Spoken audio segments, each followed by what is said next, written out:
ওম শান্তি। আজকের বাংলা মুরলি 22/5/2024 প্রাত মুরলি। ওম শান্তি। বাপদাদা মধুবন। বাবা বলেন, মিষ্টি বাচ্চারা, তোমাদের কর্মাতীত হয়ে যেতে হবে। সেই জন্য ভেতরে কোনো প্রকারের ফ্ল বা ত্রুটি থাকা উচিত নয়। নিজেকে নিরীক্ষণ করে দুর্বলতাগুলি দূর করতে থাকো। আজকের প্রশ্ন: কোন অবস্থাকে তৈরি করাতে গেলে পরিশ্রম করতে হয়? এর জন্য পুরুষার্থ কী? উত্তর: এই চোখের দ্বারা দেখার মতো কোনো জিনিসই যেন সামনে না আসে। দেখেও দেখো না। দেহতে থেকে দেহি অভিমানী থাকো। এই অবস্থা তৈরি করতে টাইম লাগে। বুদ্ধিতে বাবা আর পরমধাম, গৃহ ছাড়া কোনো বস্তু যেন স্মরণে না আসে। এর জন্য অন্তর্মুখী হয়ে নিজেকে নিরীক্ষণ করতে হয়। নিজের চার্ট রাখতে হবে। ওম শান্তি। মিষ্টি মিষ্টি হারানিধি আত্মারূপী বাচ্চারা এটা তো জানে যে আমরা নিজেদের দৈবী রাজধানী স্থাপন করছি। এতে রাজাও আছে, আবার প্রজাও আছে। পুরুষার্থ তো সবাই করে। যারা বেশি পুরুষার্থ করে তারা বেশি প্রাইজ নেয়। এটা তো হলো একটা কমন ল। এটা কোনো নতুন কথা নয়। একে দৈবী বাগান বলো বা রাজধানী বলো। এখন এটা হলো কলিযুগী বাগিচা বা কাটার জঙ্গল। বাগানে যেমন কোনোটা অনেক ফল দেওয়ার মতো বৃক্ষ হয়, কোনোটা বা কম ফল দেওয়ার মতো হয়, কোনোটা স্বল্প রসযুক্ত আম হয়, কোনোটা বা অন্যরকম ফুল ফলের এই রকম বিভিন্ন প্রকারের বৃক্ষ হয়। সেই রকমই বাচ্চারা তোমাদের মধ্যেও নম্বর অনুযায়ী পুরুষার্থ অনুসারে হয়। কেউ খুব ভালো ফল দেয়, কেউ সামান্য ফল দেয়। বিভিন্ন প্রকারের বৃক্ষ হয়। এটা হলো ফল দিতে সক্ষম এমন বাগান। পূর্বকল্পের মতোই এই দৈবী বৃক্ষ স্থাপনার কাজ চলছে বা ফুলের বাগানের স্থাপনা হচ্ছে। ধীরে ধীরে মিষ্টি সুগন্ধিও হয়ে উঠছে নম্বর অনুযায়ী পুরুষার্থ অনুসারে। সপ্ত ভ্যারাইটি বাবার কাছেও আসে বাবার মুখ দেখার জন্য। এটা তো অবশ্যই বুঝতে পারো যে বাবা আমাদের স্বর্গের মালিক করে তুলছেন। বাচ্চারা অবশ্যই এই ব্যাপারে সুনিশ্চিত। অসীম জগতের পিতা আমাদের অসীম জগতের মালিক করে তুলছেন। মালিক হওয়ার জন্য খুশিও অনেক হয়। জাগতিক মালিকানায় দুঃখ আছে। এই খেলায় সুখ আর দুঃখের সাথে তৈরি হয়ে আছে, আর এটা ভারতবাসীদেরই জন্য। বাচ্চাদেরকে বাবা বলেন, প্রথমে তো নিজের ঘর সংসারকে সামলাও। ধনী ব্যক্তির কিংবা বাড়ির মালিকের তো বাড়ির জন্য চিন্তা থাকে, তবে বাবাও বসে এক একজন বাচ্চাকে দেখতে থাকেন যে তার মধ্যে কি কি গুণ আছে আর কি কি অবগুণ আছে। বাচ্চারা নিজেরাও জানে। বাবা যদি বলেন যে বাচ্চারা, তোমরা সবাই নিজেদের ত্রুটি কি তা নিজেরাই লিখে নিয়ে আসো, তো শীঘ্রই লিখতে পারবে। আমি নিজের মধ্যে কি কি ত্রুটি আছে বলে মনে করছি? কোনো না কোনো ত্রুটি তো অবশ্যই আছে। কেউই তো এখনো সম্পূর্ণ হয়নি। হ্যাঁ, হতে হবে অবশ্যই। প্রতিকল্পে যে হয়েছে এতে কোনো সংশয় নেই, কিন্তু এই সময় ত্রুটি রয়েছে। আর সেসব বাবাকে বললে তিনি এই প্রসঙ্গে অর্থাৎ ত্রুটিমুক্ত হওয়ার জন্য বোঝাবেন। এই সময় অনেক ত্রুটি আছে। মুখ্য ত্রুটিগুলি হয় দেহ অভিমানের কারণে, আবার সেটা অনেক হয়রান করে, স্থিতিকে এগোতে দেয় না। সেই জন্য এখন সম্পূর্ণভাবে পুরুষার্থ করতে হবে। এই শরীরও এখন ছেড়ে দিয়ে যেতে হবে। দৈবী গুণও এখানেই ধারণ করে যেতে হবে। কর্মাতীত অবস্থায় যাওয়ার অর্থও তো বাবা বোঝাচ্ছেন। কর্মাতীত হয়ে গৃহে ফিরে যেতে গেলে কোনো ফ্লই যেন না থাকে, কারণ তোমরা তো হিরেতে পরিণত হচ্ছ। আমাদের মধ্যে কি কি ফ্ল বা খাদ আছে এটা তো প্রত্যেকেই জানে, কারণ তোমরা হলে চৈতন্য। হীরের মতো জড় পদার্থে ফ্ল হলে সে কি আর বের করা যায়? তোমরা হলে চৈতন্য, তোমরা এই ফ্ল থেকে মুক্ত হতে পারো। তোমরা কড়ির থেকে হীরের মতো হয়ে ওঠো। তোমরা নিজেদের ভালোভাবেই জানো। সার্জন প্রশ্ন করছেন, তোমার এমন কোনো ত্রুটি রয়েছে যা তোমাকে আটকে দিচ্ছে, সামনে এগোতে দিচ্ছে না? ত্রুটিগুলি তো শেষে তৈরি হয়, এসব এখন সারিয়ে দিতে হবে। যদি ত্রুটিমুক্ত না হয় তবে হীরের ভ্যালু কম হয়ে যায়। ইনিও একজন খুব চতুর জহরি। সারাটি জীবন এই চোখে শুধু হীরেই দেখেছেন। এরকম মণিকার অর্থাৎ জহরি কেউই নেই যার কিনা এত হীরে পরীক্ষা করার আগ্রহ রয়েছে। তোমরাও হীরেতে পরিণত হচ্ছ। জানো যে কোনো না কোনো ত্রুটি অবশ্যই আছে, সম্পূর্ণ তৈরি হওনি। চৈতন্য হওয়ার কারণে তোমরা পুরুষার্থের দ্বারা ফ্ল সমাপ্ত করে দিতে পারো। হীরের মতো তো অবশ্যই হতে হবে, আর তখনই হবে যখন সম্পূর্ণ পুরুষার্থ করবে। বাবা বলেন, তোমাদের অবস্থা এই রকম অবিচল যেন হয় যে শরীর ছাড়ার সময় শেষে কিছুই যেন স্মরণে না আসে। এটা তো ক্লিয়ার। বন্ধু, স্বজন ইত্যাদি সবাইকে ভুলতে হবে, সম্বন্ধ রাখতে হবে এক বাবার সাথেই। এখন তোমরা হীরে তৈরি হচ্ছ। এ হলো রত্ন সামগ্রীর দোকান। তোমরা প্রত্যেকে হলে একজন মণিকার। এই কথা দ্বিতীয় আর কেউ জানে না। তোমরা অর্থাৎ বাচ্চারা জানো। প্রত্যেকের হৃদয়ে আছে, আমরা বিশ্বের মালিক হতে চলেছি পুরুষার্থ অনুসারে। যারই উচ্চ পদ প্রাপ্ত করেছে তারা অবশ্যই পুরুষার্থ করেছে। তারা তো তোমাদের মধ্যেই কেউ। বাচ্চারা, তোমাদেরই এত পুরুষার্থ করতে হবে। সেই জন্য বাবা প্রতিটি বাচ্চাকে দেখতে থাকেন। যেরকম অনেক ফুল দেখা হয়, এটা কেমন সুগন্ধি ফুল, ওটা কেমন, এছাড়া এদের মধ্যে কি ফ্ল বা খুঁত আছে?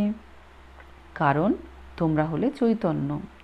চৈতন্য হীরে জানতে পারে যে আমার মধ্যে কি কি ত্রুটি আছে, যা কিনা বাবার সাথে আমাদের বুদ্ধিযোগ ভঙ্গ করে কোথাও না কোথাও ঘুরে বেড়ায়। বাবা তো বলেন, বাচ্চারা মামেকম স্মরণ করো, দ্বিতীয় কোনো স্মরণ যেন না আসে। গৃহস্থ ব্যবহারের থেকে এক বাবাকেই স্মরণ করতে হবে। যারা তৈরি হয়ে সার্ভিস করার জন্য বেরিয়েছিল তাদের দ্বারা ভট্টি তৈরি হয়েছিল। দেখা যায় যারা পুরানো ভালো সার্ভিস করেছে, দেখা যায় যারা পুরনো তারা ভালো সার্ভিস করেছে। নতুনদের মধ্যেও কেউ কেউ অ্যাড হতে থাকে। পুরানোদের ভট্টি হতো, যদিও পুরানো, কিন্তু তাও ত্রুটি অবশ্যই আছে। প্রত্যেকেই নিজের মন থেকে বুঝতে পারে যে বাবা যে অবস্থা তৈরি করার কথা বলছেন সেটা এখনো তৈরি হয়নি। এইম অবজেক্ট তো বাবা বোঝাচ্ছেন। সব থেকে বেশি খাদ হলো দেহি অভিমানের। তখনই দেহের প্রতি বুদ্ধি চলে যায়। দেহতে থেকেও দেহি অভিমানী হতে হবে। এই চোখ দিয়ে দেখার মতো কোনো জিনিসই যেন সামনে না আসে, এই রকম স্থিতি গড়ে তুলতে হবে। আমাদের বুদ্ধিতে এক বাবা আর শান্তিদাম ব্যতীত কোনো বস্তুই যেন স্মরণে না আসে। কিছুই সাথে নিয়ে যাবে না। সর্বপ্রথম আমরা নতুন সম্বন্ধে আসি। এখন হলো পুরনো সম্বন্ধ। পুরনো সম্বন্ধের এতটুকুও যেন স্মরণে না আসে। মহিমাও আছে। অন্তিমকালে যে নারীকে স্মরণ করে পরের জন্মে তবে বেশ্যা হতে হবে। এটা এখনকার কথা। গান কলিযুগী মানুষেরা বানিয়েছে, কিন্তু বুঝতে তো আর পারেনি। আসল কথা বাবা বোঝাচ্ছেন, এক বাবা ব্যতীত আর কেউ যেন স্মরণে না আসে। এক বাবার স্মরণের দ্বারাই তোমাদের পাপ খণ্ডন হয়ে যাবে আর পবিত্র হীরে হবে। কোনো কোনো পাথর তো খুবই ভ্যালুয়েবল হয়। মানিকও ভ্যালুয়েবল হয়। বাবা নিজের থেকেও বাচ্চাদের ভ্যালু উঁচু করতে থাকেন। নিজেকে নিরীক্ষণ করতে হয়। বাবা বলেন, অন্তর্মুখী হয়ে নিজেকে দেখো, আমাদের মধ্যে কী ত্রুটি আছে, কতটা দেহ অভিমান আছে। পুরুষার্থের জন্য বাবা বিভিন্ন যুক্তিসমূহ বোঝাতে থাকেন। যতটা হয় একের স্মরণে থাকো, যত প্রিয়ই হোক, সুন্দর বাচ্চারা খুব লাভলি হোক, তাও যেন কারোর স্মরণ না আসে। এখানকার কোনো জিনিসই যেন স্মরণে না আসে। কোনো কোনো বাচ্চাদের খুব মোহ থাকে। বাবা বলেন, তাদের সবার প্রতি মমত্ববোধ সরিয়ে দিয়ে একের স্মরণে থাকো। এক লাভলি বাবার সাথেই যোগ রাখতে হবে। তার থেকে সব কিছু পাওয়া যায়।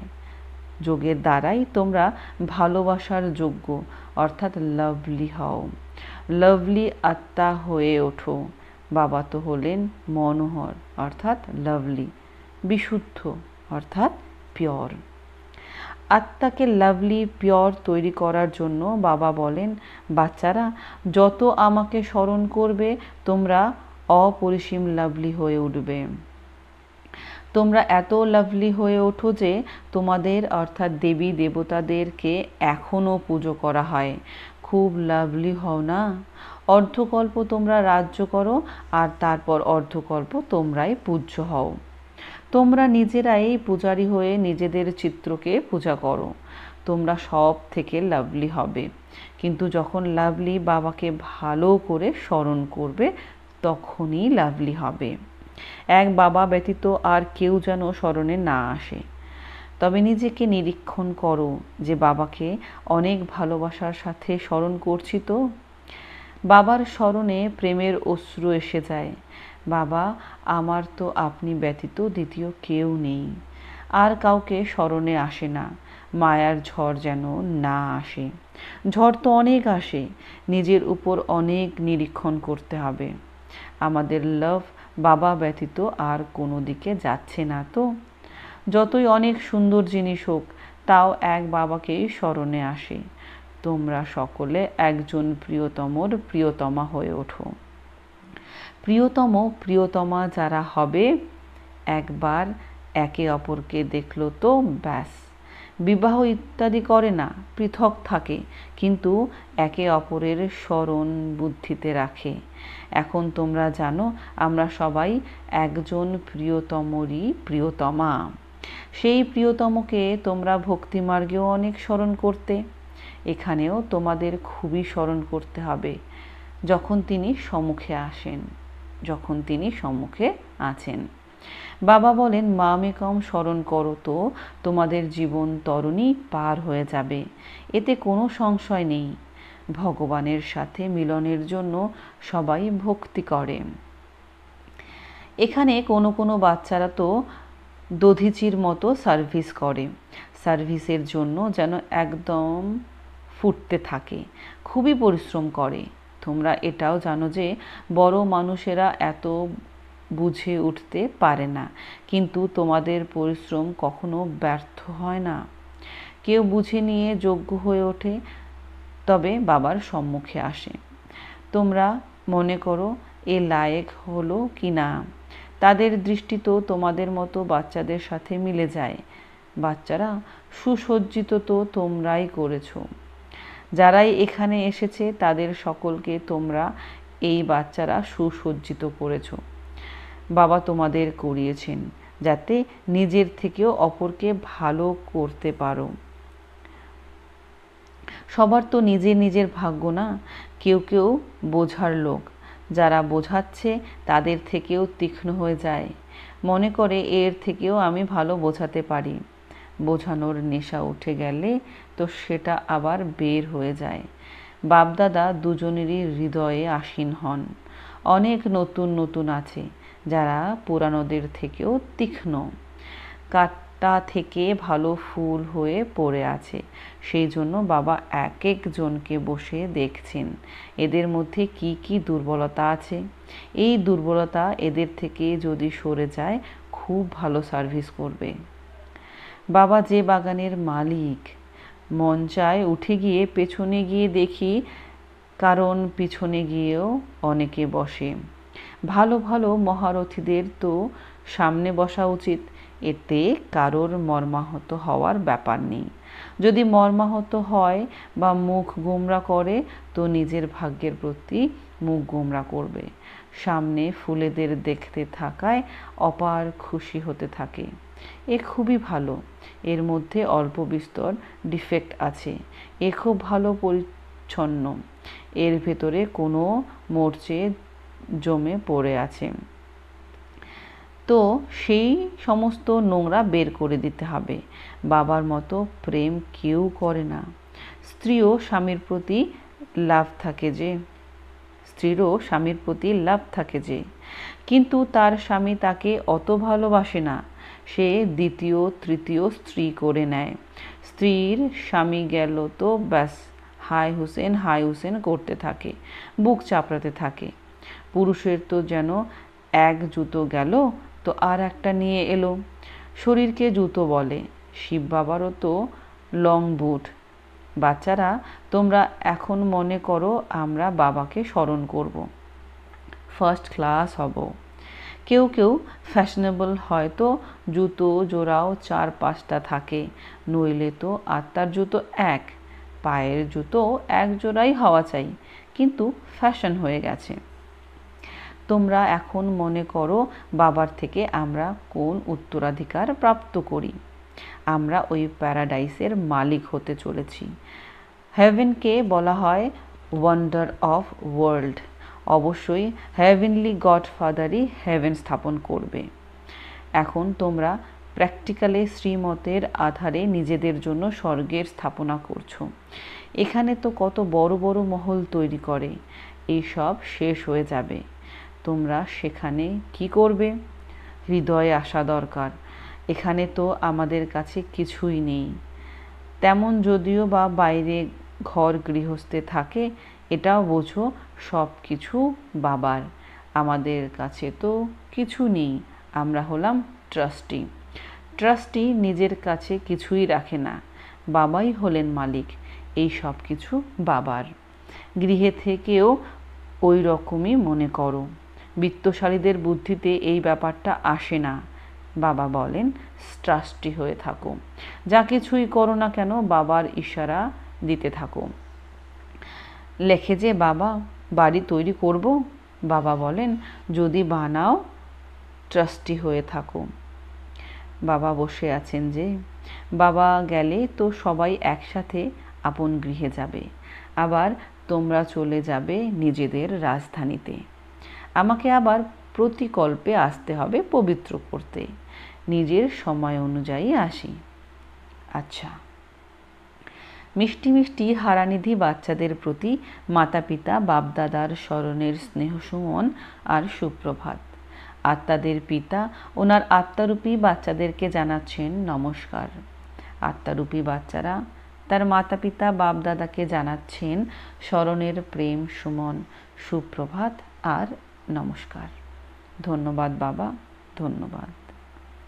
আজকের মুরলির ধারণার জন্যে মুখ্য সার। নম্বর 1, সব কিছুর থেকে মমত্ব সরিয়ে এক লাভলি বাবাকে স্মরণ করতে হবে। অন্তর্মুখী হয়ে নিজের দুর্বলতাকে নিরীক্ষণ করে সরিয়ে দিতে হবে। ভ্যালুয়েবল হিরে হতে হবে। নম্বর 2, যেরকম বাবা আমাদের অর্থাৎ বাচ্চাদের সুসজ্জিত করেছেন সেই রকমই সকলকে সুসজ্জিত করতে হবে। কাটা থেকে ফুলে পরিণত করার সেবাতে নিযুক্ত হতে হবে। ট্রাস্টি হয়ে থাকতে হবে। আজকের বাপদাদার মিষ্টি মধুর বরদান। ব্রাহ্মণ জীবনে একব্রতার পাঠের দ্বারা আত্মিক রয়্যালটিতে থাকা সম্পূর্ণ পবিত্র ভব। বিস্তার। এই ব্রাহ্মণ জীবনে একব্রতার পাঠ পাক্কা করে পিউরিটির রয়্যালটিকে ধারণ করে নাও, তো সমগ্র কল্পে এই আত্মিক রয়্যালটি চলতে থাকবে। তোমাদের আত্মিক রয়্যালটি আর পিউরিটির ঝলক হলো পরমধামের সকল আত্মাদের মধ্যে শ্রেষ্ঠ। আদিকালে দেবতা স্বরূপেও এই পার্সোনালিটি বিশেষ ছিল। পুনরায় মধ্যকালেও তোমাদের চিত্রের বিধিপূর্বক পূজা হয়। এই সঙ্গম যুগের ব্রাহ্মণ জীবনের আধার হলো পিওরিটির রয়্যালটি। সেই জন্য যদি ব্রাহ্মণ জীবনে জীবিত থাকবে ততদিন যতদিন ব্রাহ্মণ জীবনে জীবিত থাকবে ততদিন সম্পূর্ণ পবিত্র থাকতেই হবে। আজকের স্লোগান, তোমরা সহনশীলতার দেব আর দেবী হও, তাহলে যারা গালি দিত তারাও এসে আলিঙ্গন